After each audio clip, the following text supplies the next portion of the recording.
एक छोटे से गांव में, जो हरियाली से भरा हुआ हिल्स के बीच बसा हुआ था, रहता था एक कर्मठ किसान जिसका नाम राघव था। उसके दिन उसकी उन खुले हरे खेतों की देखभाल से भरे रहते थे।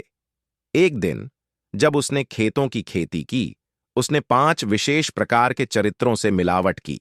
राघव, तुम्हारी फसलें बहुत अच्छी लग रही हैं। तुम ऐसी फलदार कृषि कैसे करते हो? शुभ अपराह्न राघव।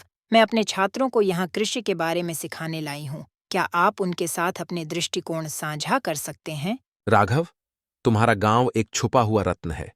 क्या मैं इसकी सुंदरता को मेरे लेंस के माध्यम से कैद कर सकता हूं? नमस्ते राघव। मैंने सुना है कि तुम सतत खेती का अनुसरण करते हो। क्या तुम मुझे इसके बारे में और बता सकते हो? राघव, तुम्हारा उत्पाद शानदार है।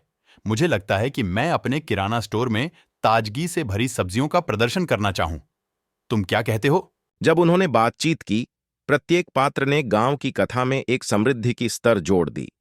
मिथुन ने खेती के सुझाव दिए, प्रिया ने कहानी को एक पाठ में बदल दिया, विजय ने अपने कैमरे के माध्यम से कथा को कैद किया, अनन्या ने पर्यावरण मित्रता की महत्ता को समझाया और रवि ने एक व्यापार अवसर देखा। गांव के इस सुंदर किस्से में हमने देखा कैसे राघव और उसके 5 विशेष दोस्तों ने एक दूसरे से मिलकर गांव की खूबसूरती को बढ़ावा दिया। मिठास भरी हरियाली, उत्साही पड़ोसी, जिज्ञासु शिक्षिका, यात्रा करने वाला फोटोग्राफर और पर्यावरण के प्रति आकुलित युवा ने गांव को एक नया रूप दिया।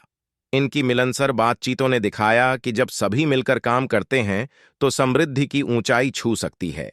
राघव की अनुभूति, सिखाए गए सबक और साझा की गई कहानी ने गांव को एक नए दृष्टिकोण से देखने का मौका दिया।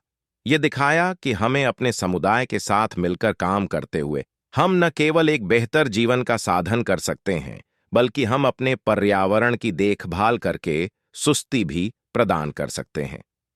गांव की इस खास कहानी में हमने देखा कि साझा की गई इच्छा शक्ति, ज्ञान और उत्साह से हम किसी भी समस्या का सामना कर सकते हैं और एक बेहतर भविष्य की दिशा में कदम बढ़ा सकते हैं।